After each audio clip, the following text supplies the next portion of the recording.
Hello everybody, I'm actually here with, I am so excited, Brutus Monroe's Spring Supply Box. I can't even talk, blah blah blah, Spring Supply Box. I have been on pins and needles for this and I wasn't sure if I could go ahead and let you show you what's in it, since it is some of the April releases is in here, but I've seen other design team members do it, so I'm going to go ahead and do it. I am the April guest designer this time around, so I'm learning as I go, but I'm loving it. Anyway, I love his stuff. Brutus Monroe, Christopher does a wonderful job, so let's open up the box and see what's inside. Okay, so first thing we have is a cute little stamp. This is the I'll Love You stamp. So I'm going to do some fun stuff with this. The top of it says, I'll always love you. I have a crush on owls, so this is so perfect. Isn't that cute? And this is, you can actually get this right now. It's on his website. The next one, I've been dying for this. I actually bought paper to match, and I'm going to be doing some fun stuff with this real quick. And it is the Home Sweet Home set. So fantastic. I seriously, I was at Joann's and I saw house paper and I have a plan. And then the Paris set, which is From Paris with Love. This is going to be some fun stuff too. I can't wait to utilize. I love the little bike. Got a thing for bikes right now. This is some of the new release stuff, and this is a watercolor background. It's huge. It is 6 by 6, so I'm so excited about this. I cannot wait to get my little hands on this. This is also a new one, and I forgot the name of it. It's so new that it doesn't have packaging on it. I think it's banners or banner sayings or something, but it's fantastic. I love it. I want it. Don't quote me on that. I could totally be wrong, but this is coming out in April. This one's coming out in April too. This set is positive, explains my attitude and mindset perfectly. Love it. And then look at this gorgeous one. Hello. This is Enchanted Rose background. I think this is a new one as well. Oh, I can't wait. I'm going to use my new chameleon markers on it and have some fun with that. Then I also received the Raven Detail ink, and I'm going to show you just some stuff about the inks that's really cool. I'm just going to use these that we got. So I'm going to show you some stuff you can do with this one. This is like an all-round you have to have in your stash kind of thing. And I think that once you see how spectacular the inks are, you're going to want to get them all and not have to buy another kind of ink again because they're so multi-purpose. I'm not even kidding. This one is the Spring Collection set. Looks like we have a Cornflower, which is a pretty blue, a Rouge. Not sure if that is, I think it's more of a pinky red. It's like a pink. Phone Book, which is, that does look like a phone book pink. Those of you that are old as me remember a phone book. So that's it right there. 1980s are flashing back in my brain. And then Oz. That's a cool blue. I like that. All right. And then this one is the Summer Collection. Zest. That does look like lemon zest. Sage. Sea. And Terracotta. Ooh, I like that terracotta. Oh, I like them all. Well, who am I fooling? So let me go ahead and get started showing you a few things these stamps can do. I think you're going to be amazed and in awe. I'm probably going to be amazed and in awe. I'm going to use this stamp set to demonstrate on, just so you can see it. So let's go ahead and put this away. What do I do first? Okay. I think the first thing I'm going to do is I'm going to stamp some images. Now with this, you kind of need a heat gun. Not kind of, you do need a heat gun. And the first thing I'm going to show you is the watercolor technique, I think. So let me grab something from the cute little Home Sweet Home set. And I'm just, which one do I want to use? Oh, decisions. This is always the hardest part for me. Figuring out which one I want to use. Not like it matters really. I'm just demoing. Okay. I'm just going to use, I'm going to stamp this one twice, and I'm going to use the raven on it. No, I'm going to stamp this once. I'm going to use the raven on it. I'm going to stamp it twice with the raven. I have a plan, I promise. Yes, the raven. And I'm using watercolor paper right now. So I'm inking it up nice and good. Oh, I'm going to do my foam mat. Put that off in the little corner. So cute. Okay, that's raven. I'm just going to heat set this for a minute.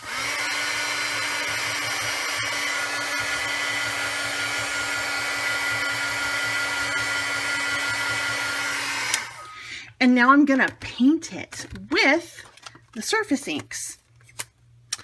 So, open up these bad boys. This is the summer collection.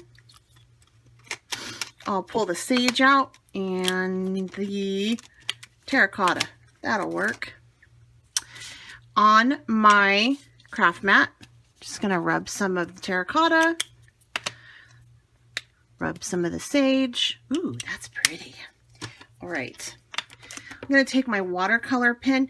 Now, the cool thing is he has watercolor pens you can get too. So it's awesome. And then I'm just going to kind of take and get some water right there. And I think I'm going to start with the terracotta. And we're just going to color that in. I'm watercoloring with the terracotta over the Raven detail ink. And there you go. And I'll take some sage. Let me clean my brush a little. Take some sage, pick that up. And let's just do this up here.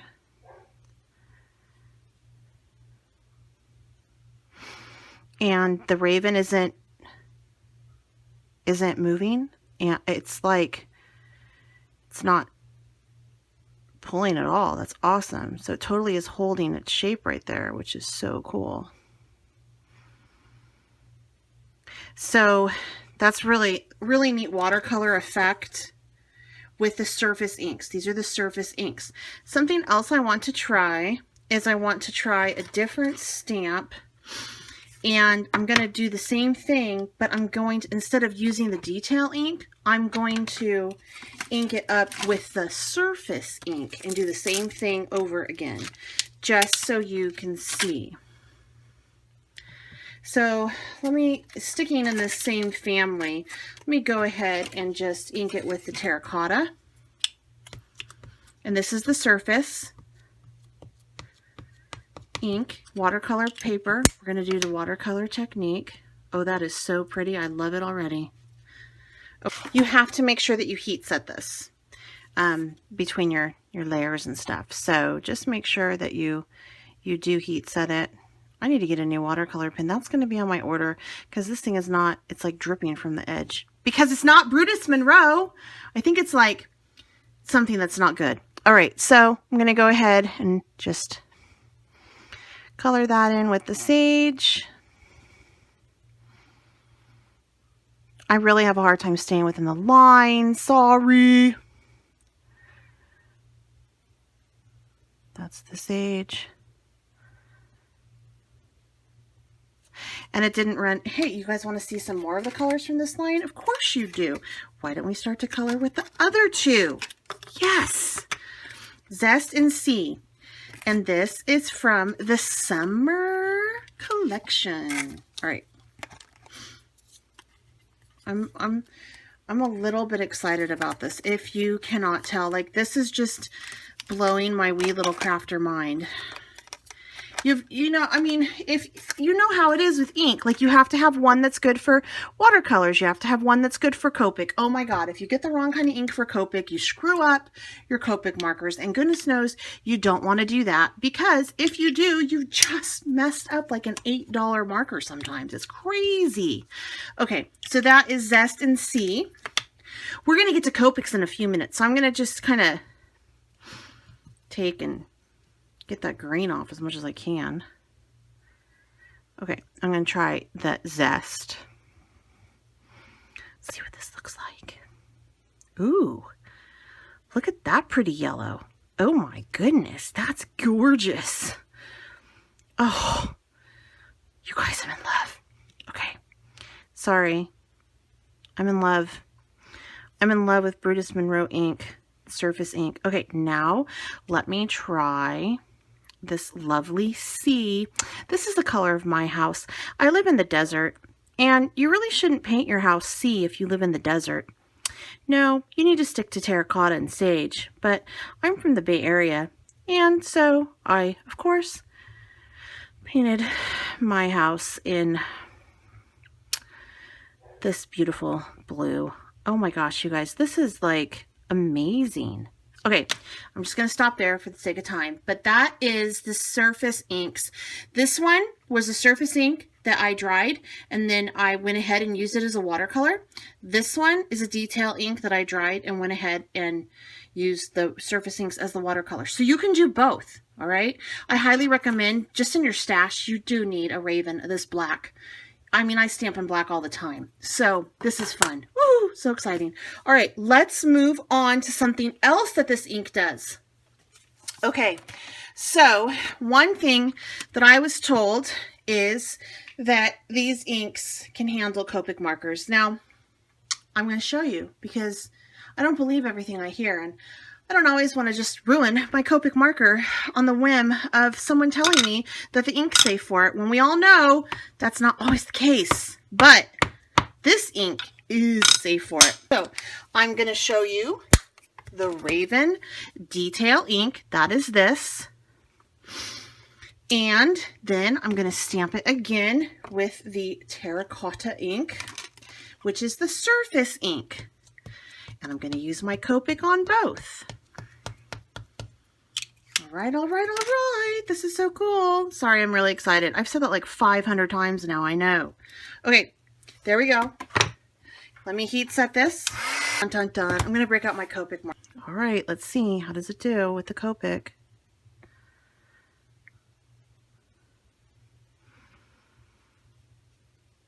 This is Raven that I'm coloring right now.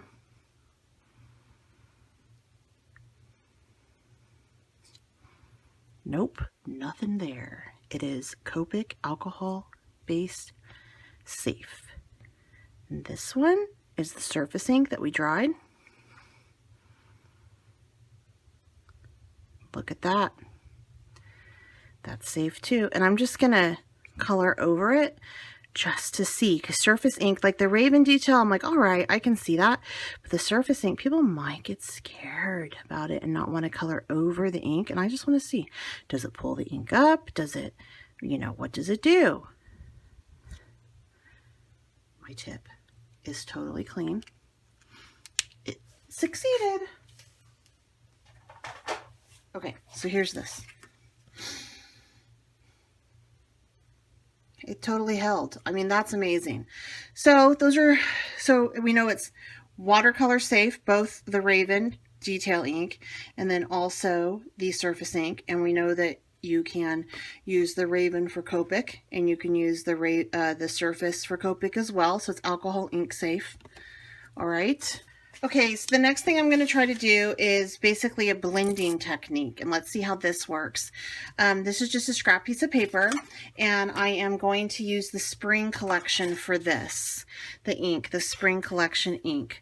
So the first thing I want to blend with is the phone book. So I'm going to take my dabber, and I'm just going to really ink it up nice and good, starting off of the page. Going to go ahead and just rub that on in. Getting a nice good coverage here.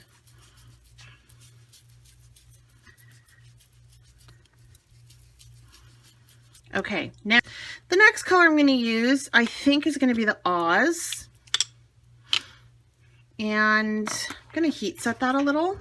All right, so let me ink this up. Oh, you know what? It helps if I actually put a pad on this, my handle. I'm noticing that you get quite a bit of ink on this, so more so than what I had anticipated. So I'm just going to go ahead, start off again, and go ahead and just rub that in some.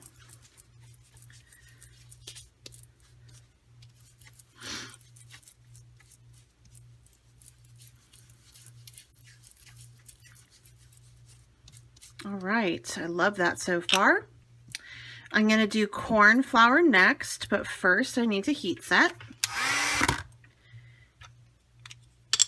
This is such a pretty blue. It really inks up nicely. And I'm going to do this one off into this corner. Making sure I blend it over there, blend it over here. I think this is just a regular piece of cardstock that I'm using. I totally got it out of my scraps, but I can do something cool in the middle there. All right. That's very cool. Okay, and then let me heat set that, and then I'm going to add the last color, and I'm going to do something different at the end. I've never used these. I just want to see if it works. So the thing is once they're heat set, you can't, I mean, it will not wash off. It is a permanent ink at that point. However, the properties in it allow it to move around before it is heat set. So I'm going to actually try to add some droplets to this next layer with this pretty rouge. I don't even know if I'm saying that right. And let's see what happens with that. Because I'm not going to heat set this. I'm just going to add this in. And then I'm going to do some droplets, pick it up, and we'll see what we're left with. I'm totally experimenting right now.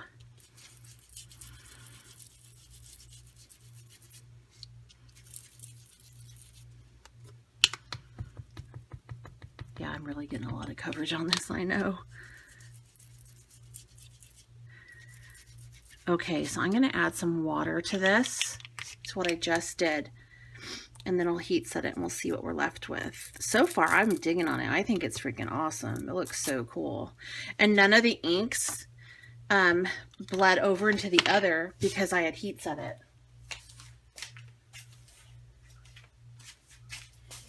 Okay, so